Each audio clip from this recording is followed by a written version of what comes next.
So I said to start the show, and I'll get some pushback on this, Dak's better than Tebow. I'm not denying that.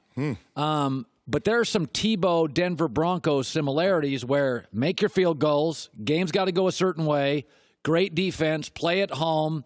And we fell in love with that. Marcellus, I worked at the same company with you then. Yes. The whole world was like, this is sustainable. Right. They were doing Saturday Night Live stuff. Am I crazy saying, you know, they're both mobile, average arms, don't throw downfield, fumble too much, get sacked too much? There's a little Tebow here? A little Tebow. I'm glad you explained it, because what you're basically saying is a defense and a running game can support what Dak Prescott is. Look, it's been 3 years for Dak Prescott. I'm pretty low on Dak Prescott. Sounds like you are as well. He's never taken the governor off. What I mean by that in terms of an inflated NFL passing game where you're protected in the pocket more so than ever, where receivers aren't touched, where the passing game and the yards and the touchdowns, everything is inflated.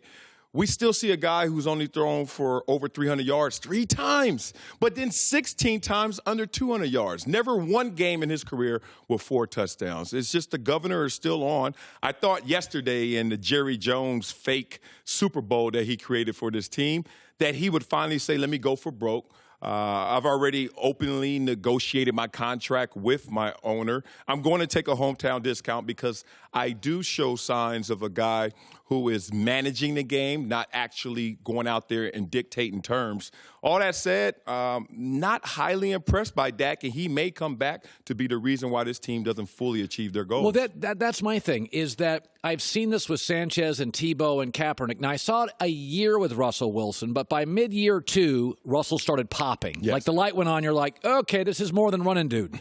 But here's the thing. You got to pay Lawrence here. DeMarcus Lawrence got to get paid. Yep. You better pay Jones the corner. Mm-hmm. Okay, Zeke in 2 years. Yeah. All these linebackers. You also have some offensive linemen you have to pay within 2 years.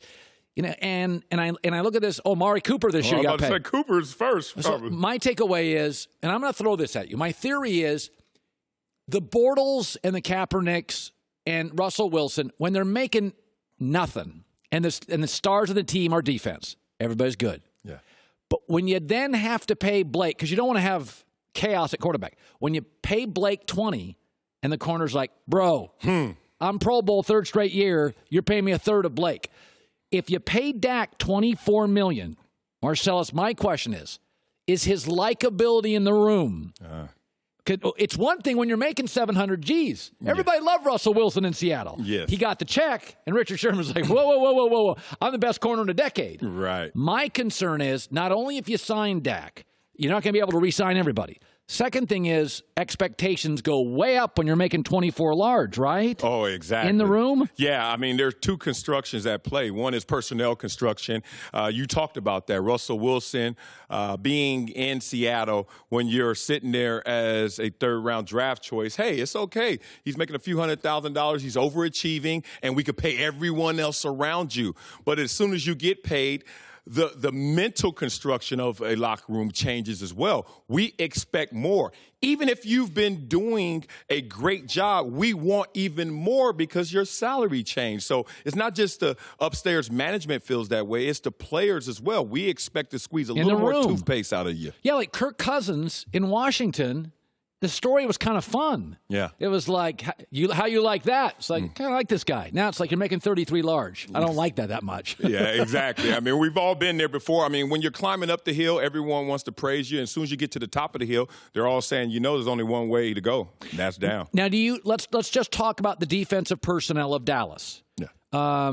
Do you like? I mean, it's hard not to like Van Der Esch, right? Oh, yeah. Van Der Esch is a beast. It certainly didn't hit the ground running day one, a couple games you saw. But you saw the tackling ability, you saw the athleticism, and you saw the effort. So you knew that one day all those things would come together. Not this fast. I didn't expect it. He made some game-changing plays yesterday. A little Urlacher. He's got a little Urlacher? He has a lot of Urlacher. Urlacher, a converted safety playing linebacker. We didn't see him in college. Didn't see him in college, bigger than most. But when you see that motor and athleticism working together, and then you can see the IQ jump off, when you're making plays behind the backfield, that's all preparation. That's starting to see tendencies, not guessing, but saying, as soon as I see what I saw in film, I'm jumping on it. This guy is doing that at a rookie. So when you see a defensive player make a play at the line of scrimmage or a loss, that's film. Oh, that's film. Because everything's about anticipation without guessing. And it's that balancing act. So that's why you study so much film. You're trying to get to that point where as soon as something triggers what I'm familiar with, which I saw on that screen, I'm jumping it. And most guys don't trust what they see. What the coaches always say in cliche, trust your eyes. Because if your eyes are telling you that and you've already been prepared, you're confident enough to pull that trigger. You can see that right now, and he's a rookie. Do you feel any less about the Saints, or was it just one of those you walked into a stadium on a Thursday night, the owner says it's a Super Bowl? There are, even for great teams, there are games you just walk in. You know, you walk into the Superdome in that Katrina space, it's just lights out. The emotional level, you couldn't match it. I think less of the Saints today. Not at all. I even said it yesterday. I said if the Saints lose this game, this was a hiccup game for them. One, they had won 10 straight. Sometimes you do need that game to kind of wake you up, to reset the mentality of this team. Two, they went on the road on a Thursday night. We know how Thursday night road teams usually fare. They come out flatter than normal. It wasn't a normal work week for them, especially with the travel. And then they ran into a team that's starting to feel themselves, playing great defense. And Drew Brees, this was a game that he wants to forget and forget fast. Never seen Drew Brees look like that since he became Drew Brees, the veteran, the great.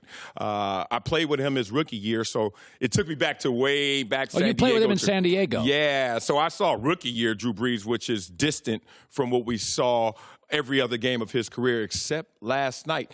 There's a thing in the locker room we always say, are you shook or are you shaken? And the difference is if you're shaken, that means what did the defense do to you? What did the elements do to you? What adversity did you face? But if you're shook, it's like, are you okay? Were you emotionally ready for this game? Were you in the right space? Because Drew Brees from play one. He was 0 for his first 4. Yeah. Never happened before. Exactly. He didn't look like Drew Brees. The ball was coming out sideways. It wasn't a tight spiral. It wasn't in stride. It just looked like Drew Brees had something going on outside of it. You know what it is, though? And you can relate to this because, Columbia University, and I always heard this about Peyton Manning. Because years ago I said, he's not as good in the playoffs. And they said, here's the thing. For these high-functioning players, of which you were one, you are watching a ton of film, they get into habits. Yes. And if you kick them off their habit, like Tom Brady on a bye has not been great. Tom's got a work habit. So you're taking Drew Brees. Hey, Drew, shrink all your stuff down to third. By the way, Wednesday, because you're on a plane Wednesday, not Friday. Yes. And it for a veteran, high-functioning player, it's like this is – be one thing if you're a 22-year-old rookie, you don't know what the hell you're doing. Right. You're just running all over the field. Exactly. But I would make an argument. I thought Peyton Manning had this with Drew last night. You shrunk his work week. Yeah, you changed the conditioning. We're all just looking at our mental and physical conditioning, we're all just the results of that. And so our habits become part of our nature and what we really rely on in terms of deep confidence. So it's funny you say that about Peyton Manning. I used to always say he was so tightly wound that was amazing in regular moments, regular season. Everyone else is trying to get amped up to a place where you live and exist on the daily. However, in playoff situations, everyone's amped up. Everyone is honed in. So his advantage shrinks. There you go. You lose your advantage. Clayton Kershaw is another guy that, to me, tightly wound, all about their habits and routines and conditioning. But then when everyone finally jumps on board, you start to lose just a little bit off that fastball. By the way, Pittsburgh Steelers host the Chargers this weekend, who I don't know if they'll have Melvin Gordon. Not sure if he's going to play. That matters to me. Yeah. Some think the Chargers are the best team in L.A. Who do you like and why? I like the Steelers right now. I mean, look, Denver Broncos are smiling at both teams as they knocked them off in consecutive weeks.